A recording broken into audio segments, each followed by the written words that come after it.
So my first question, Dwayne, for you is that you've coached a lot of men. You've been certainly coached a lot of women. You're getting an opportunity to coach Division I at the University of Detroit Mercy.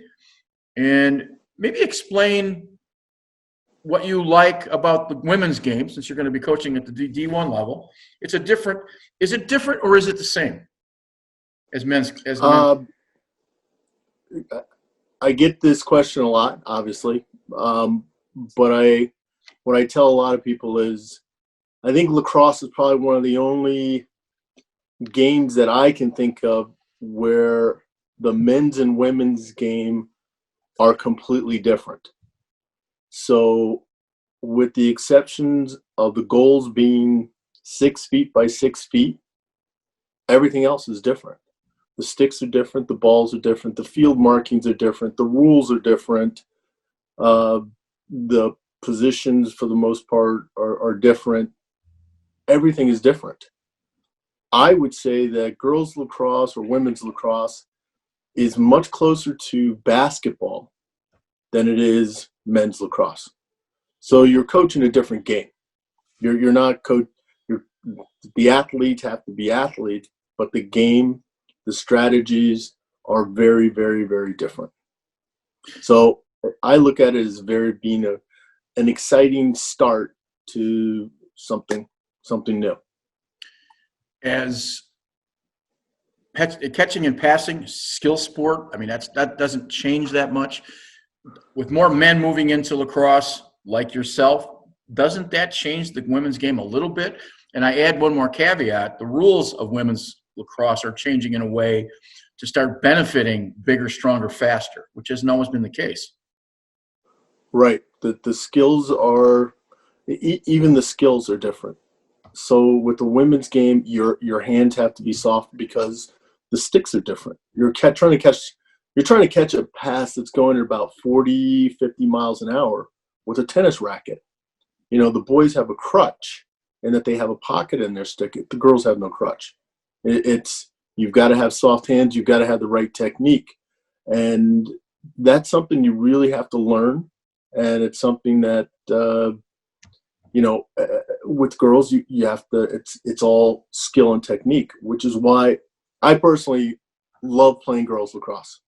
I play with the girls. I've always played with the girls the last 8 years. I play girls lacrosse.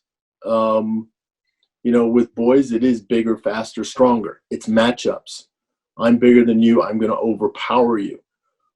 Girls, you really can't do that because if you do try and overpower them, you're going to get a charge. If you put your shoulder down, you're going to get a charge. So it really is a team game. You'll see that there's a lot of off-ball picks, on-ball picks. There are 7 people involved as opposed to with the guys' game, hey, we got a matchup here. You 4 guys go over there. It's you 2 against these 2. Let's see who can get to the goal. And it's just a different game. I would tell anyone like from a men's game who's coming into the girls' game, you're going to need to be really good at X's and O's. It's not going to be matchup. It's going to be X's and O's and learning how to find that seam, that cut, and timing. Timing, cuts, that's what the girls' game is all about.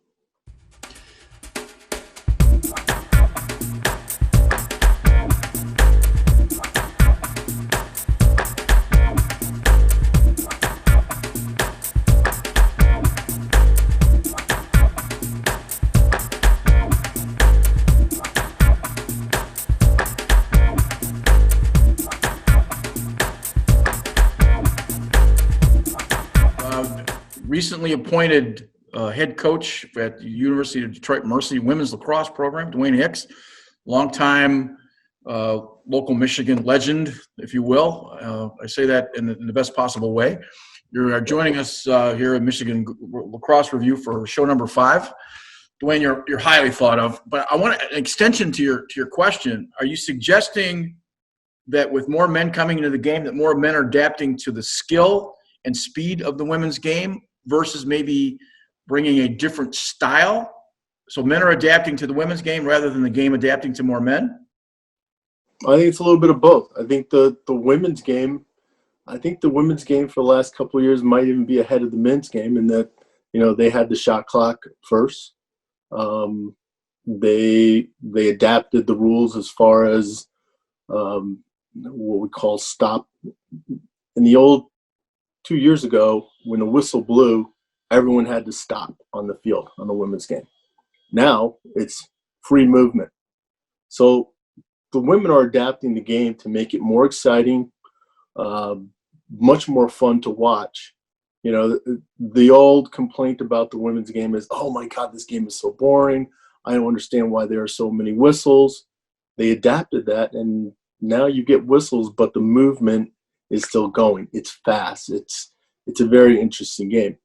As far as men coming into it, again, I've had a lot of coaches who have coached against me who are my own players, and they were bringing a physicality to the game that really was unsafe.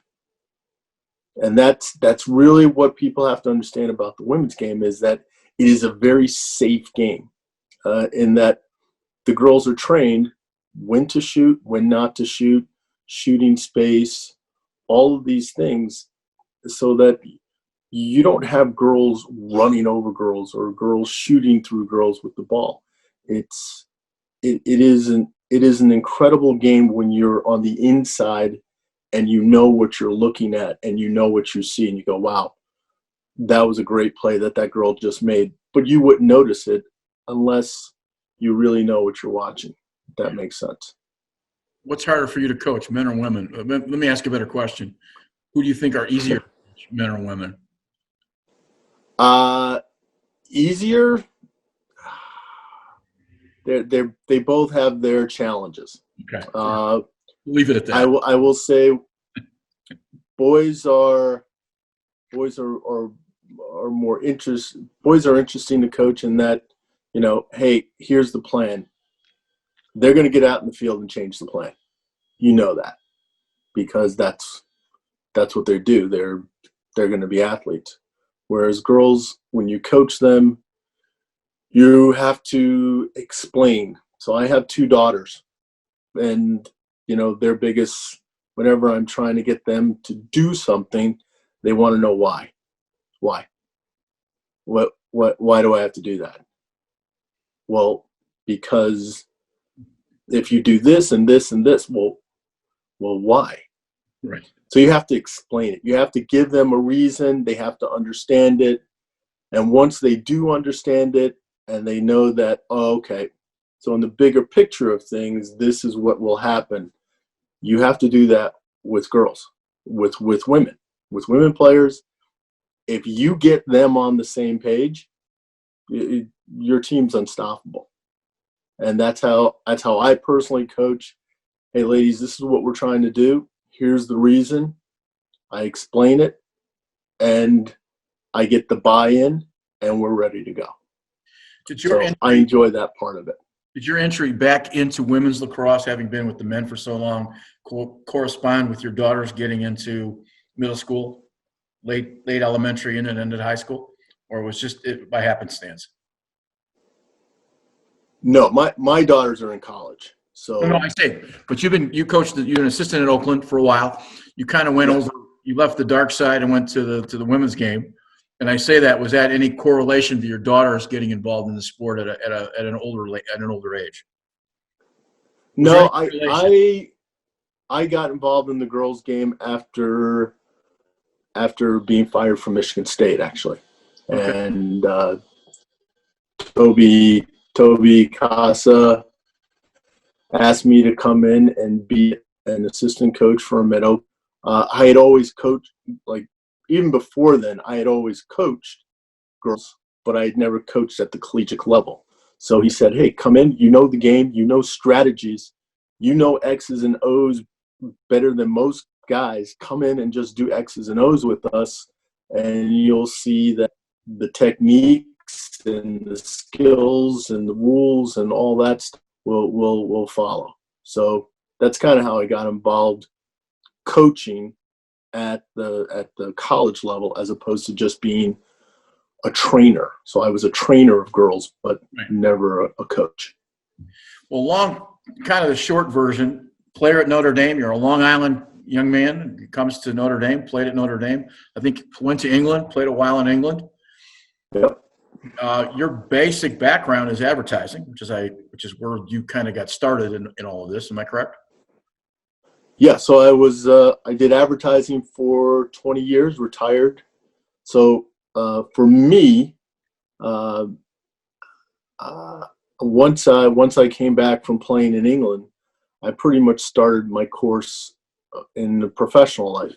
So advertising was I had studied industrial design at Notre Dame with a graphics minor. Well, just studied it, but so I always wanted to go into advertising and be the Madison Avenue guy. Got the chance after. It's a long story, but coached 2 years in England, came back, worked in New York for a year, and then I went to Notre Dame to be the assistant director of the Alumni Association.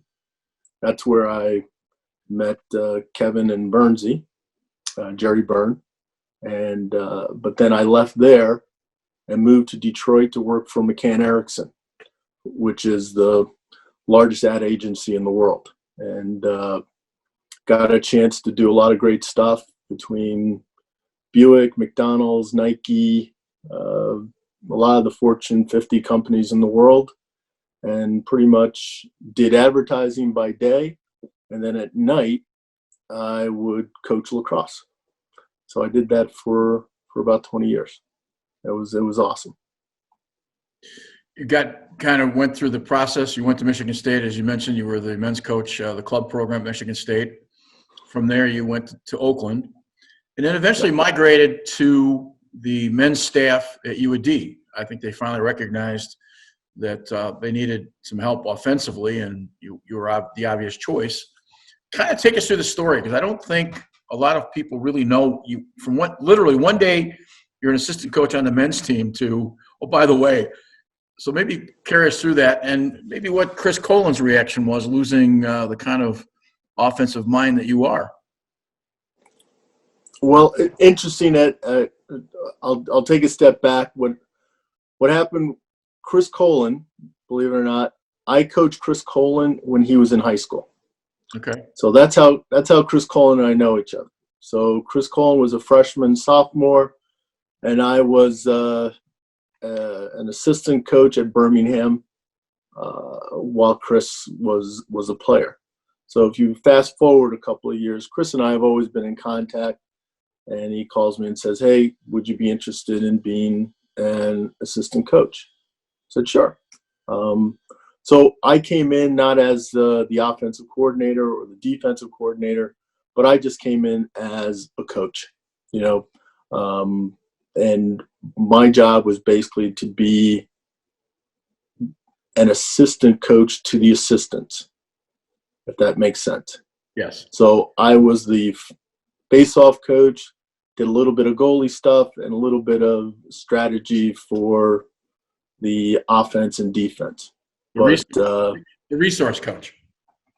I was kind of the guy who knew the referees, like, hey, we need to do this. Look there. Those three guys, did you see what the other team is doing? So I'm scouting the other team while they're actually playing and trying to see what their weaknesses are versus our strengths. Like, hey, we need to match up our second midfield against their first midfield, bring them down all in real time, because I had the experience to do it. Mm-hmm. And it's good to have somebody who can actually help you out when it comes to that. So that was kind of my job, my role on the men's team.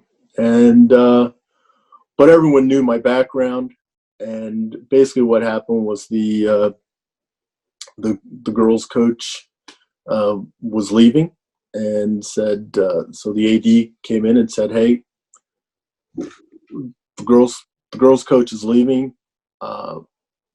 You're really the only one that has women's experience.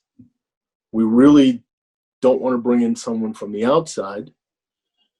Many of the girls already know you because I've coached them in high school. I think I'd coached 3 or 4 of them in high school. Plus, U of D is a very small place, so I see them in the hallways sometimes or down in the weight room. So we were familiar with each other. And so one day the AD comes in and says, "Hey, you've got a men's game on Saturday against Marquette. I need you to coach the girls on Sunday against Jacksonville." And that's how it happened. So we did that so I coached them on Sunday against Jacksonville. I coached them the next week. We then went on a 10-day spring break tour. And then COVID hit, and that ended the season. Before COVID, So, was the term interim still part of the title? yes, absolutely. When did they remove the interim? Well, we interviewed during the summer, and there was a good transition and a good bond between me and the team. And we said, would you be interested in, the girls really like you. They really like your new style and your new system that you put in. Would you be interested in doing it full time? I said, well, I'm going to need a second to process this, because I'd worked so hard and put in so many years to get to the men's side. Would I be willing to give up all of that to move over to be a head coach on the women's side? And, it took a few days and a lot of calls and talking with people I know, and, hey, here's my opportunity. What do you think? You know me. And a lot of them were like, be a head coach, lead the show, take your chance, and, kind of put your stamp on the program, as opposed to being the number 2 guy on the men's side. Be the number 1 guy on the women's side, and kind of put your mark on the game. Was there, in that transition, that few days you were thinking about it, was there one person or one tangible moment that was like, okay, one seminal thought that swayed you? Probably when I talked to Chris Cooper, who is, Chris and I have coached a long time. We've known each other a long time, and he's the number 2 guy at Colgate. And he said, "Dwayne, you're a head coach. You've put in your dues. Be a head coach, and take them to a whole nother level. And take what you know from the men's game, take what you know from training, 7 or 8-year-olds, bring it to the women's game, and, do your thing." Yeah, you're right. The small world that lacrosse is, Chris Cooper played for me in high school. That's the small worry of how, this world we live in of lacrosse isn't large. Now, a lot of this, Dwayne, came at the point when you're 57, which is not a typical age of becoming a head coach in college. And that's not to suggest that age has a factor, but I think one of the things that gives me great joy and I smile is that, sort of never giving up on a dream. I mean, there's time for everything if you really believe that that's important.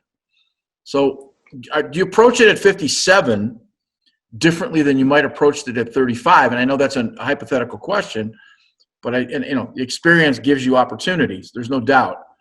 But is it maybe a better feeling at 57? Sort of that, not that you made it to the top, because that's not, I don't want to, that's kind of over pointing it, but does that make any sense? Oh yeah. I mean, this is my second career now. So I've retired from advertising. I did that, and now it's my chance to really focus on being the best lacrosse coach I could be. You know, earlier in my career, I'm trying to split two things. There's always a story that, I'm driving to Michigan State for practice, and I'm on the phone trying to run a commercial shoot with 40 people on the other end trying to get me to sign off on a TV commercial. And Chris Cooper is looking at me like, what are you doing? And I'm trying not to yell in the phone, like, no, we're not going to use that. Say this line,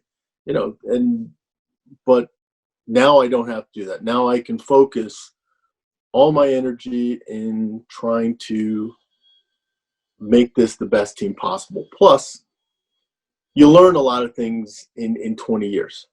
You learn the emotional side of the game. You learn the physical side of the game. You learn when to push, when not to push, and more important, you learn how to be a better leader.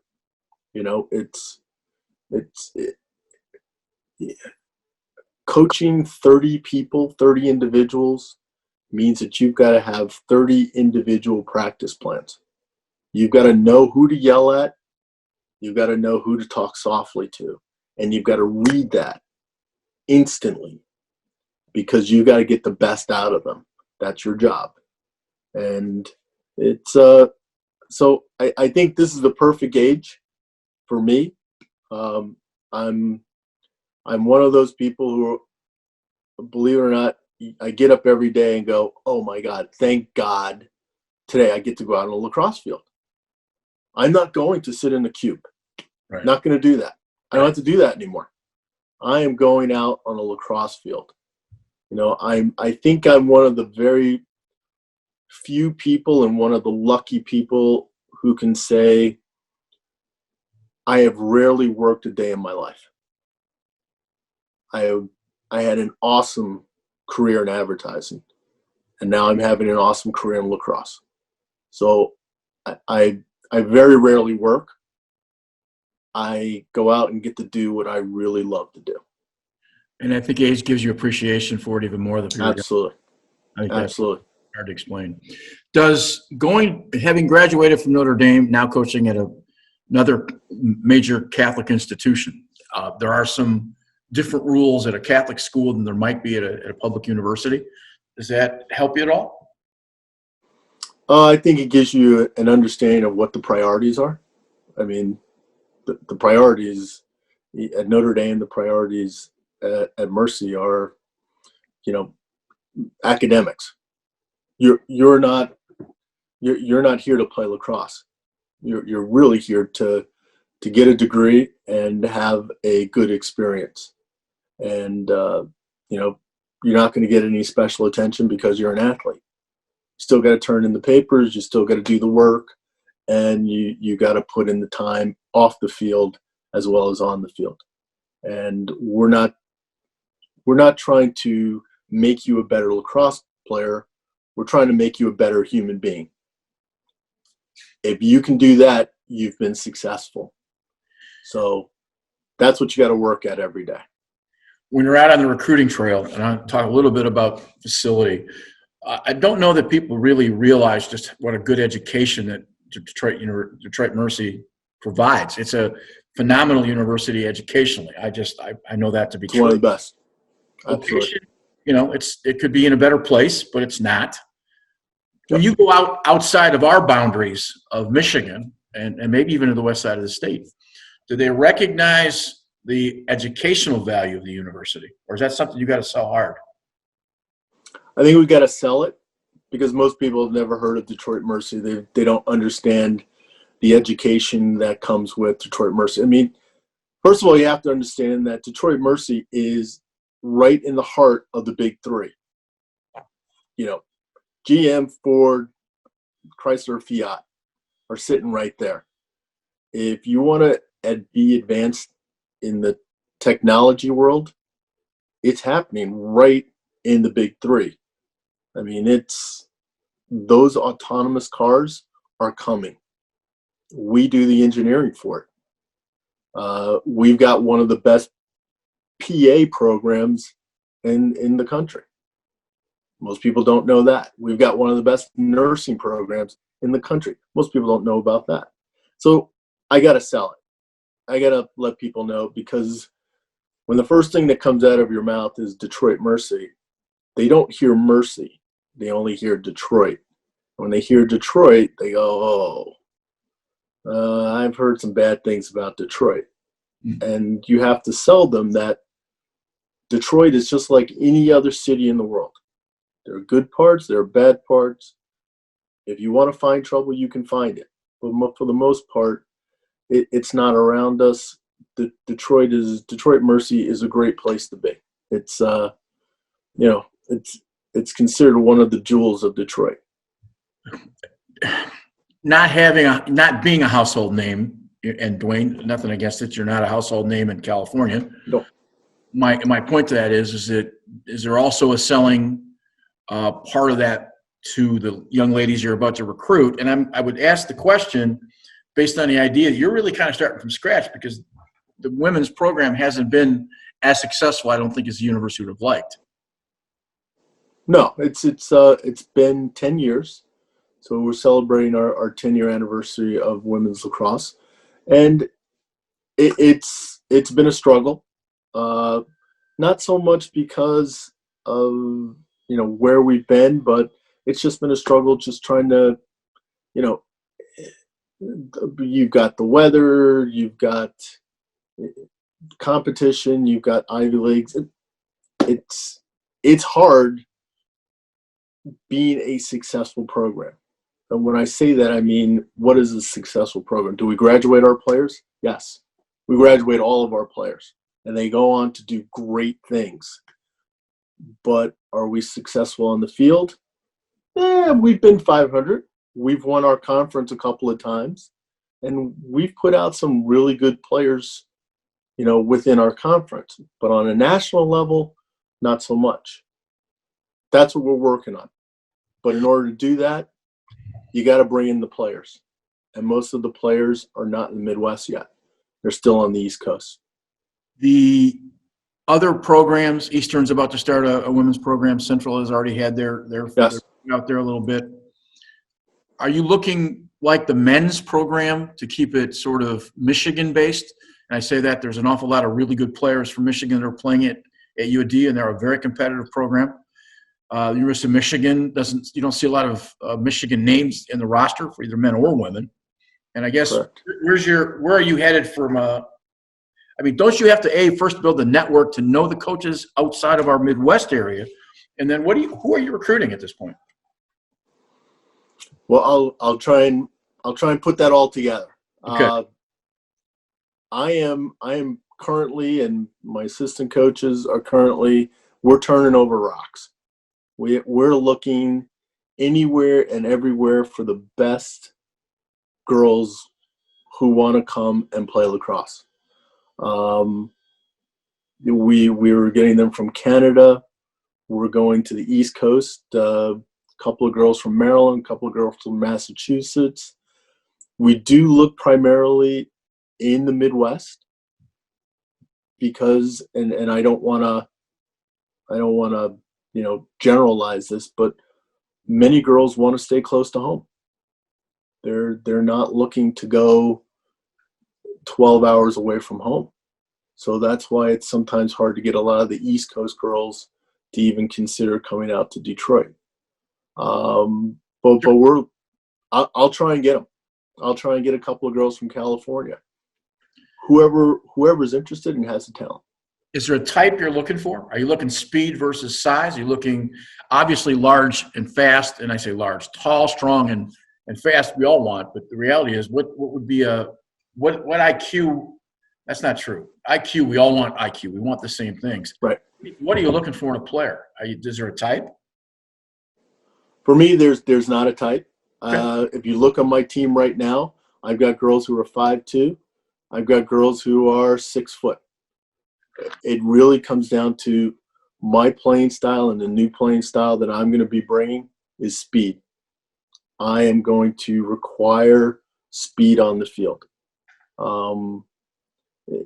So again, it's for boys, they look for guys who are big and strong. Big and strong may not work for the girls' game because you're going to if you get too many penalties because you're big and strong, that doesn't help you. Cards don't help you. So I'd rather attack fast and frequently than hold on to the ball and being strong and just overpower another team. I don't think we will have enough girls to overpower anybody. So we're going to have to beat them on speed and endurance. Men's lacrosse is played pretty much the same across the country. Women's lacrosse is really played different within regions. And my example would be, as I think, much more defensive orientation on the East Coast. They bang a lot more. They're a lot meaner, if that's exactly the right word. They certainly are more aggressive. That's not true in the Midwest. It's not even that true in the Rockies. And then you get out west, and it's if you touch somebody or breathe on them, it's a call. And I think there's a regionalism to women's lacrosse. What style do you prefer?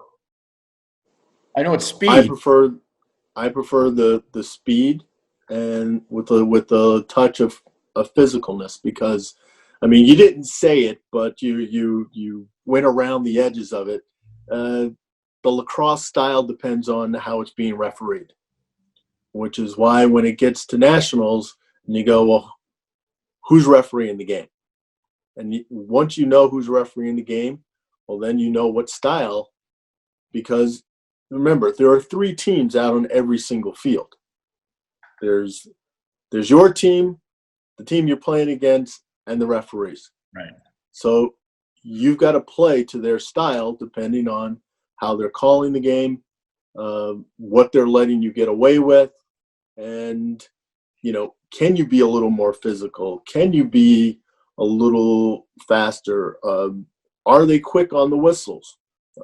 All those things go into how you play that game. So our style is going to be fast, up-tempo, and physical. I asked the question. I spent 8 years as the club coach at Michigan State, and when we went to California and we went to different places, and we went to Florida, when you went to different places, I was just amazed. Having been a referee, a high school and a college sports official, I was amazed at the subjectiveness of it wasn't like that in men's lacrosse, where I had a fair amount of experience. And the first time going to California, literally, if you breathe on somebody too hard, there's the whistle. And it took some getting used to. And I don't think I've ever seen as much regionalism in officiating as I have in women's lacrosse. And it was amazing to me. And you have to adjust. It's like anything else. If you got an umpire with a big strike zone, you better swing your bat. I mean, it's not brain surgery, but it is really not typical of other sports. There is some consistencies, I think, in other sports. Well, I think it also depends on what that particular referee crew has been told. Like, hey, we gotta play safe here. Okay, we're gonna play safe. We're not gonna let this go. We're not gonna let this go. We're not gonna let this go. Wow, that team is much bigger than the other team. Girls are getting pushed on the ground. Okay, we need to squeeze a little bit and start pulling more flags. So the referees, I'm sure, are adjusting to the style of play. But one thing that referees can't adjust to is speed. You're either fast, you're not, or you're not fast. Right. Physical, they can affect that, but speed, they can't really affect your speed. So if you're playing fast and the other team can't, then you'll be ahead. Distinct advantage. What league? Absolutely. What league are you in currently? We changed. So this will be the first year that we're in the MAC conference. Okay. So there was a new league formed. This will be our first year of playing, and I think it's going to be really exciting because between Detroit Mercy, Robert Morris, Youngstown, Akron, Central. You know, it's very competitive. And one of those teams is going to represent that particular our conference in the national championship. So I'm looking forward to it. We're going to be playing a double round robin. So with COVID, each team is going to play the other team home and away, and the winner, based on the best record, is going to be the representative in the national championship next year. So there won't be a conference championship until the year after, we hope, but that's the plan right now. Might point out that in order to have an NCAA automatic berth, you have to have 6 teams within a conference. Correct. Much like Hopkins is a part of the Big Ten landscape for lacrosse, but Hopkins competes in no other sports that I'm aware of in the Big Ten.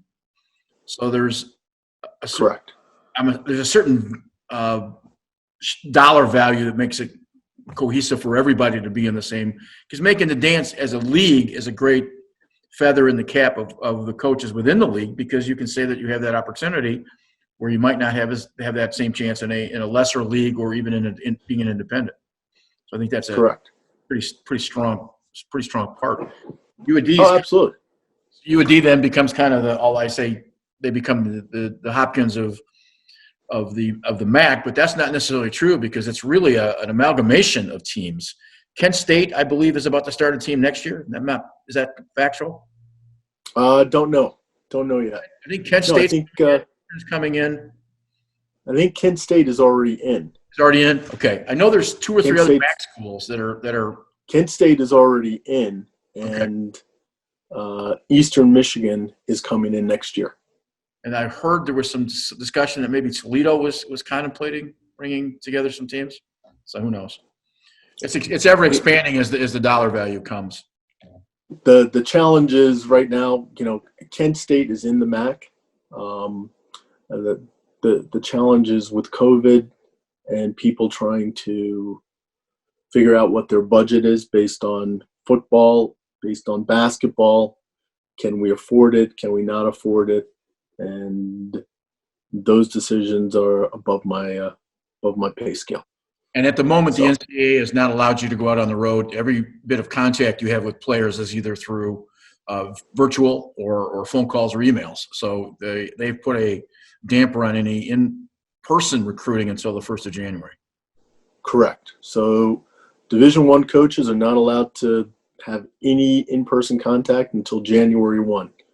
So we are all at home, doing our newfound system of looking at games online, looking at kids online. And like I said, if I were, the question came up, how do you recruit? I recruit from my email.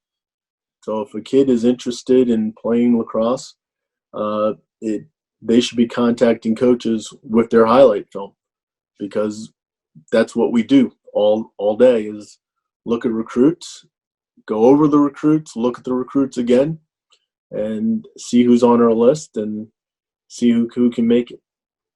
Do you give a scholarship or do you give a place on the team without eyeballing it during this pandemic? And I say that because I'll use your own words.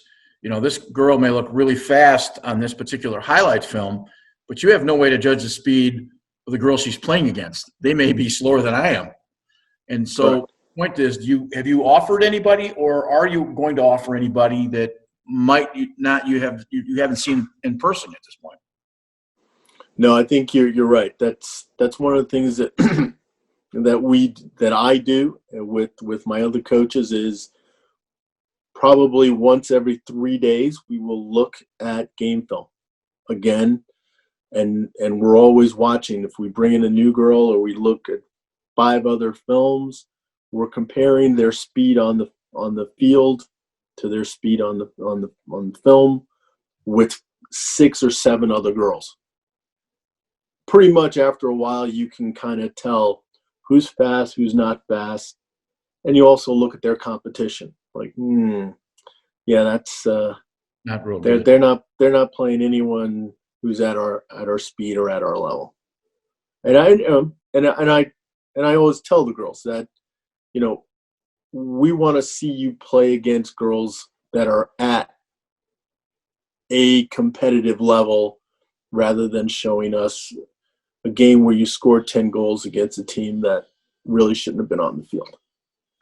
So, last question as it relates to recruiting. With the advent of Huddle and all of the recruiting services and all of the things that are offered to young high school players, especially seniors, is there a chance that you still miss on occasion? oh, sure. That's why, there are walk-on opportunities. That's why, but it all comes down to film.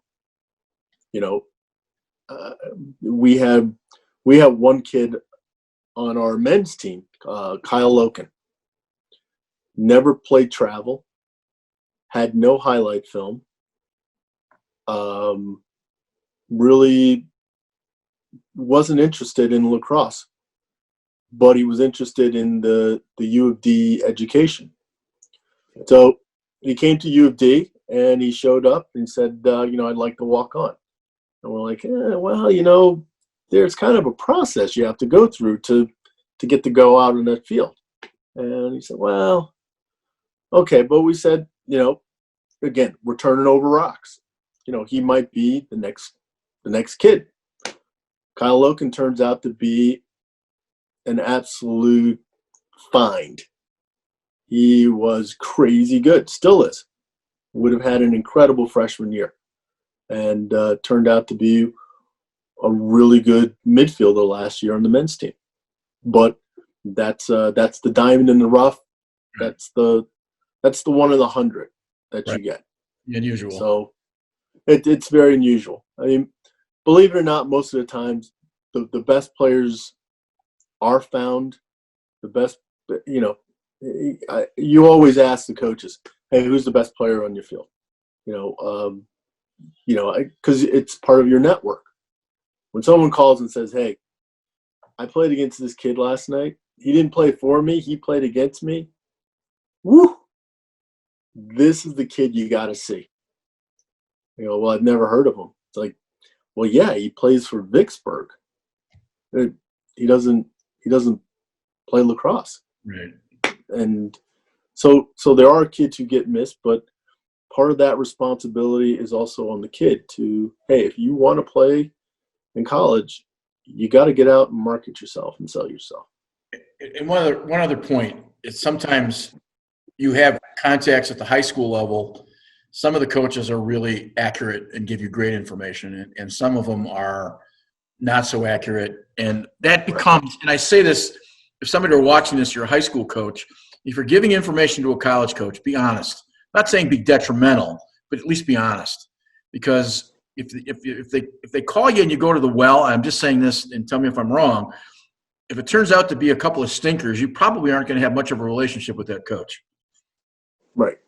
Well, more important, and this is what I tell high school coaches, is it's more important that you be accurate, because the worst thing you can do is sell that kid. He gets to you, he gets out on the field, and I just tell you this because it's happened. Within 10 minutes, everybody knows, hey, why are you here? You do not belong on this field. And I put that on the college coaches. We have to do our due diligence to make sure that we put the product out there on the field that, everybody's comfortable with. You got to be able to catch and throw. You got to be able to do the drills. Even the Fogos. Right. Even the Fogos have got to be able to catch and throw. Well, being accurate becomes important because you put one of the reasons the NCAA didn't allow 8th graders to be recruited, because you put this target on this poor kid's back. And a whole bunch of years ago, there was a kid from up in the UP, in the Western UP, 6'8", scored all kinds of points, and with the exception of a kid from Mayo named Jay Smith, this kid had scored more points than anybody ever played high school basketball. And he was being recruited by everybody at 6'8", and he had a pro body. old high school basketball coach association used to have an all-star game in the summertime, and down he came. And I was a part of it as a referee. In the first game, the guy covered him is 6'2". This kid's 6'8". This kid goes up for his typical shot, and the kid from Cass Tech, who's 6'2", is up with arms above him, and the kid, this 6'2" kid, almost put the kid in the floor. He had never played competition at that level. And it became very clear in the first part of the weekend, and they finally moved him off of the A game and put him back with the BCD kids. And the kid ended up going to Northern Michigan and having a nice Division II career. But listen to the conversation that this kid should have been, should have gone to Michigan State, one of the huge schools, Duke for that matter. And, I interviewed the kid years later because he turned out to be a coach of the year down in the Detroit area. And he said he remembered that lesson well because for about a year he was shell-shocked because he didn't realize that they had played. And that was long before AAU, and the kids didn't know to travel that much. So this is his first time out of a small pond, and he got swallowed. That's unfortunate. Right.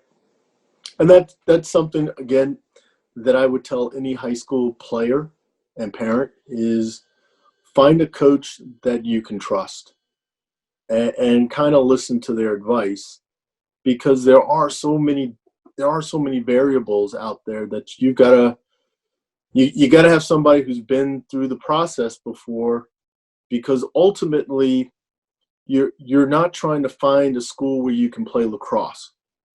You're trying to find a school that's a good fit for you academically, where you get to play lacrosse. But you don't want to go somewhere and play lacrosse because, God forbid you get hurt. Well, do you want to be at that school? Is it a good fit? And if it's not, then it's going to come out very quickly and you're going to have to transfer, and then your life changes. So you're always looking for the school that's the best fit for you academically, rather than the school that some college or some high school coach is trying to push you to because they want a feather in their cap that, hey, I got a player who's playing D1. Well, yeah, coach, that's great, but is it a good fit for that kid? Well, no. Now he's miserable, and it does. You gotta find someone who you can trust and go, hey, this would be a good fit for you. I mean, I have players. I go, you're not a Division I player. You're a really good Division III player, and you'll go there and play all 4 years. That's a good fit for you. Right. So right. You can find someone you trust and trust that they're, sending you in the right direction. I think that's a very important message. I watch the sports reports. I watch ESPN on a fair amount of basis, and I've yet to see, for that matter, even men, I've yet to see a lacrosse player sign a multi-million-dollar playing contract. So go become a lawyer and a doctor and whatever else that your heart desires from an economic standpoint and what you enjoy from a vocation, because you're not going to make it. Those kinds of dollars. And I would think that probably the only $1 million lacrosse player, maybe Paul Rabel, and that's simply because of endorsements, not because he's made $1 million playing. I think that's a pretty accurate statement. So right. I mean, I that's what I preach in my travel program is, no one here is going to make a living playing lacrosse. Right. Exactly. So hit the books, get your grades, because that's where you're going to make your living, and that's where you're going to be happy. Well, Dwayne, I appreciate the time today. If you are a young lady that has some talent and wants to play collegiate Division I lacrosse, I can honestly tell you there is not a better man in the country than Dwayne Hicks. I have great respect for all the things you've done and what you've meant to the sport and your willingness to help those who might not know as much. So that's I appreciate it. Endorsement. That's an opinion, and since I'm doing the show, I get to say what I want. Anyway, that said, Okay.